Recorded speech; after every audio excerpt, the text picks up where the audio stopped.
Welcome to Max's Movie Marathon of 2025, and this is week number 29. Let's begin. The Barbarian. We have to go this way! Someone's down!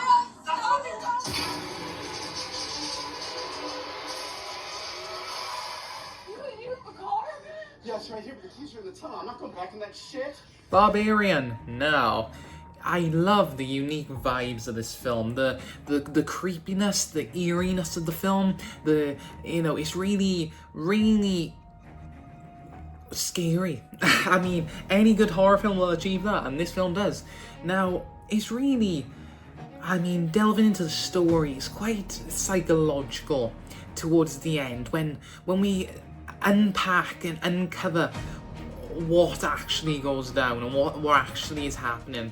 But to start off with, I love the utilization and how they utilize two perspectives from this film. Really three. You have the man and woman who play two different roles, but their fates get intertwined in this house, in this basement with this horrid monster. The film also then does kind of give us flashbacks and a bit of an origin of what the hell's going on. And I think what they manage to use that balance perfectly, and that's what made the film so engaging and entertaining, is following along, and the story unfolds more and more as all these characters are tied into the plot. And then you obviously have this big monster, which is really the monster of this film was really like stomach churning, really sadistically creepy and just like, weird as hell. And that's what kind of made the film really like eerie and creepy. I just keep repeating these phrases because it's a type of film to make your skin crawl, really. But I did love the way the film unfolded itself and the story came together really well. And I really did like, at the very end of the film, they utilized a song perfectly. Now, a lot of films utilize songs and music and whatnot, but it's probably one of my favorite instances of the perfect song being used, and that is Be My Baby. Actually, when you watch the film and you understand the story and the connections and the relevance of the term Be My Baby, or at least the baby stuff, impeccable, incredible choice. And it just shows how much detail went into this film. So for that, I'm gonna give it an 8.5 out of 10. It was such a unique and really like creepy film. It was the summer of '69. Oh yeah. Travel on? Nice mouth on this one, Betty. The hell, Betty? Rick Richards? Okay, I am done with Magic Mike's awkward niece. You're a terrible dancer. I got my first real six string, bought it at the 5 and dime. Well, that's the wrong summer, '69. Played till my fingers bled. No. The film Summer '69 was really funny. I'm gonna give it that to start off with. It's such a, I feel like I say this too much, but it's such a weird film. But more so in the concept of the film. It's like, I'm not gonna go into graphic detail here, we're gonna keep things PG. But this girl wants to kind of, know how to do things that adults do. And she hires someone to teach her. And as much as a bizarre plot there is, and it's just a weird plot, they really did play it well. How they obviously, it's a funny film. The film is really funny, obviously. But it goes deeper than that, and they are sort of coming of age, my favourite phrase now, coming of age elements to this, and character development within the film. And it's handled really maturely. They have a good chemistry together, and that's what makes the film so enjoyable and the story really entertaining to watch. And for that, I'm gonna give it a 7.5 out of 10 because I did really have a good time watching it. Trick or treat! Well, look at this. All the superheroes on our porch. You do your stick figures so you could plan for your next comic book. You got this movie and I'm getting hitched. We both had a good month, huh? Right. Yeah. He's a jolly good fellow, for he's a jolly good fellow. When which nobody can deny. American Splendor. Good film. It was a good film, yeah. I think I'm losing my mind. What I loved about this film was it reminded me of myself. Not entirely, not in terms of the character, but in terms of the creativity of the character. The film felt it's a documentary film hybrid. It is a literal documentary on the guy on screen now. Sorry, Max, I know I had to put you through that work. It's a genuine story of his life, but it's done obviously through a film, which is why it's like a mockumentary, a film documentary type deal. They really do capture the humanity of his life, the human feeling. It doesn't feel like a film, it really does feel like a genuine documentary, and the characters are the real people and not actors. The film really does feel human, and you really feel and connect to the characters. His passion for comics and whatnot really did remind me of when I was younger, and even still now I want to pursue that passion. But especially when I was younger, growing up, I always wanted to make comics. I'd make my own comics, and it was a nice feeling. They really did capture that, and I'd say that is worthy of a 7.5 out of 10 for the emotion they capture in the film. Hey, so today we are watching La La Land, featuring Ryan Gosling and Emma Stone. All these plays in my bedroom, and it would basically just be she and I reenacting the scenes from the movies. Oh my god, it's J.K. Simmons! Parker, I want pictures of Spider-Man on my desk by Monday morning. I had heard big things regarding La La Land, and I wasn't disappointed. I think it was a very good film, very strong film, that built on the characters really well and their relationship. I think that was obviously the driving point of the film, and the main story key point. But their relationship felt real, and that's what's important with this type of film. And when you handle relationships in films, is that it has to feel natural, and that there is chemistry between the characters, and that is done impeccably. And what is so beautiful about this film and its story is obviously throughout they come to the realization that they have to let each other go, and their relationship has to end for them to pursue their own dreams and move on, And personally, I think that was handled really maturely again. I said it right that time. And it was a really beautiful ending, symbolically and emotionally beautiful. And for that, I'm going to give her an 8 out of 10 because, well, there's no because, I just told you. Why do I always say because at the end? Have you ever heard of the Blair Witch? Listen. Hello? Oh, shit. Well, let's try it this way. Okay, I've got everything on video, man. Oh, Jesus Christ, I didn't even see these, man. I think the Blair Witch Project is a really fun and creative idea. Certainly unique, and I do like the idea. I think the execution could have been done better, and it's really hard for me to explain why, because I'm gonna say that the film, I enjoyed it. I found the pacing to be maybe a tiny bit slow, and certainly a bit all over the place. And I know that's like the beauty of and the vibes of that kind of film. The rugged, rough, handheld type recorded film. Obviously from the perspective, I don't know how to explain how I would improve it, because obviously you still want to capture the roughness, because that is the beauty of the film. But I do think it perhaps could have been done better somehow. Someone else couldn't figure that out. But I do like the concept. It was a good concept, and it was handled well to a degree. I mean, the story was conveyed. Me giving it a 5 out of 10 is by no way dismissing what the film achieved. I think it's a very creative idea, and I admire the passion. He looks like a good guy. Are you the man? What? Bang! Oh. Bang!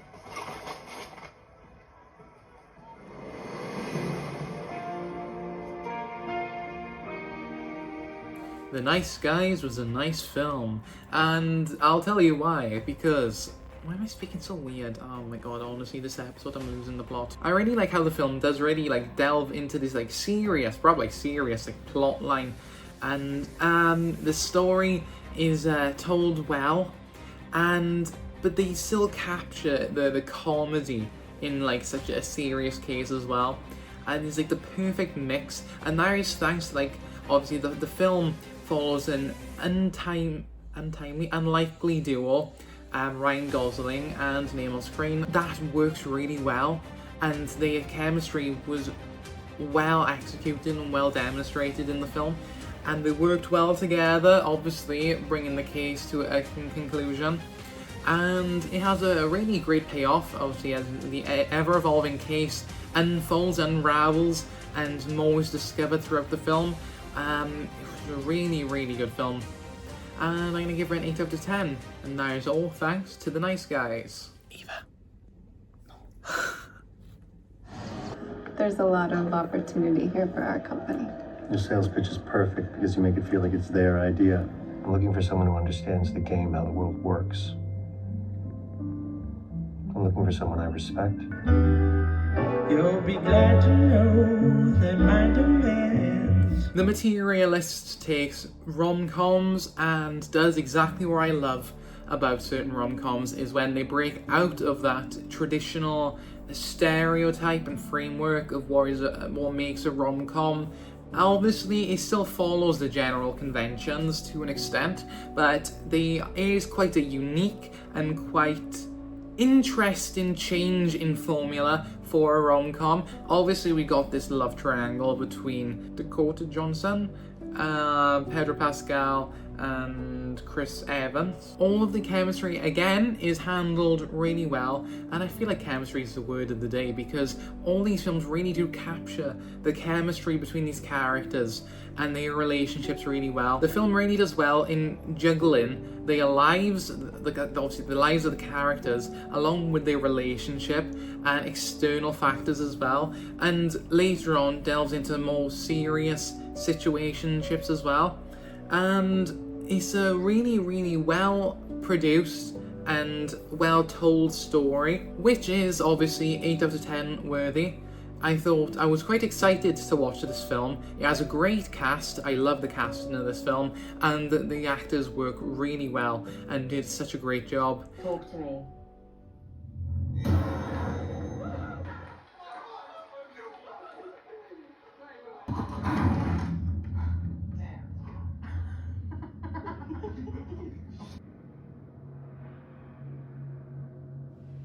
Talk to me whilst I talk to you.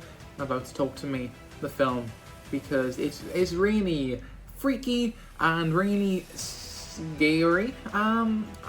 Yeah, scary, I guess.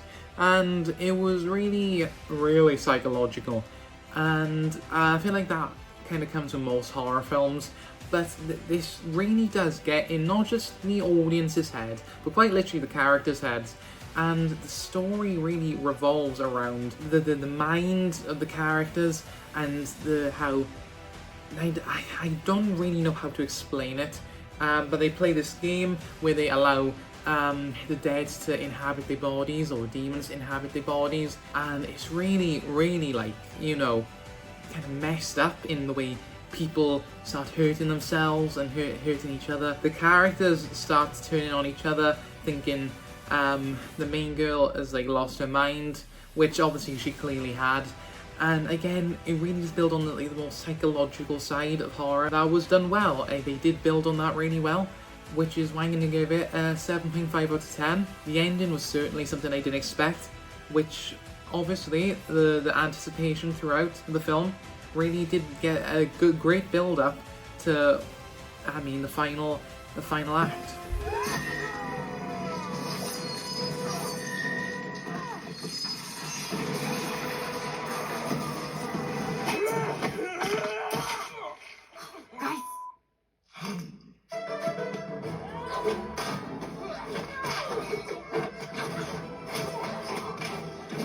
Eyes of Wakanda was a visual masterpiece. Visually, it was stunning. I would say masterpiece, I'd say it is visually stunning though. I love the art style. It was such a I mean, it really captured the culture and the heritage of African communities, and it is fantastic representation. I mean, obviously I can't really speak too much on that topic, but I feel like they did really, again, like the film Black Panther did, capture that community. And I think the story was interesting and how they built on it, and obviously it's not set in the present day of like MCU, so it gives us more into the history of Wakanda and whatnot. I just do think maybe perhaps the story could have been a little stronger, and maybe that is because of the limitations on, like, I think it was only 4 episodes they had, and I'm not entirely sure like what obviously goes on behind the scenes. Maybe they had a limitation to stick to, but I feel like they were kind of being held back a little bit from giving the show like its full potential, because I would have liked to seen, like, you know, a bigger story with like these characters. So I feel it's really harsh when I give her a 5.5 out of 10, because it's a really beautifully animated TV show and you've got to appreciate the effort of that. But I do feel like there may be something that was kind of holding the show back, and I don't know if that's internally in Marvel Studios and Disney and whatnot, but hopefully one day we can see more of the Wakandan story done a little better. Clark Kent by day, Superman by night. This is a classic example of a double life. You're wearing a hat with a Canadian maple leaf on it. Just love Canadian culture, yeah?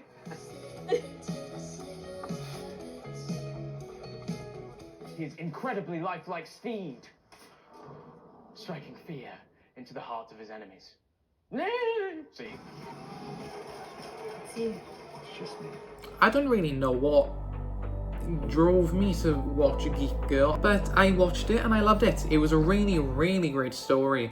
I mean, I got really invested with the characters, and obviously we got to follow the main girl. I love the message the show conveys, that just because like you're a geek, you're a nerd, you may be weird, doesn't mean you can't live up to the standards of like the popular kids. You can't be beautiful in a way, in a sense, and obviously everyone looks down. Genuinely speaking, I don't think it's so much a problem these days. Being a nerd's awesome, especially because media now is picking up on, like, you know, nerdy stuff. Everything's nerdy when you think about it, but obviously you got things like Stranger Things that kind of emphasize that being a nerd is cool, and especially this show as well. And it kind of shows the difference between like the stereotypical popular kids and the standards and whatnot, and mixing nerd with fashion and being cool. I think that was a really great blend and a really great story, and the story of which involves with a girl and a best friend and her family and this modeling agency, and it all is quite a really fun story. It's a really funny, definitely funny, and interesting story, and I was really invested in what would happen between these characters and their relationships, and what would happen with like the modeling agency stuff. I'm gonna give her an 8 out of 10 for that, because it did really surprise me. It was a show that I maybe didn't have a lot of thoughts going into, but I came out, was like, you know what, that was a great watch. And well, that brings us to the end of week number 29. And boy, have we got an exciting week next week for our landmark week 30. Anyway, I hope you look forward to what's to come, because I can assure you now, I will terminate all of your boredom. Thanks very much for watching, everyone. You're amazing people if you made it this far. Even if you watched 2 seconds of the video, I appreciate it. And I will see you next time. Thanks very much. Bye, guys.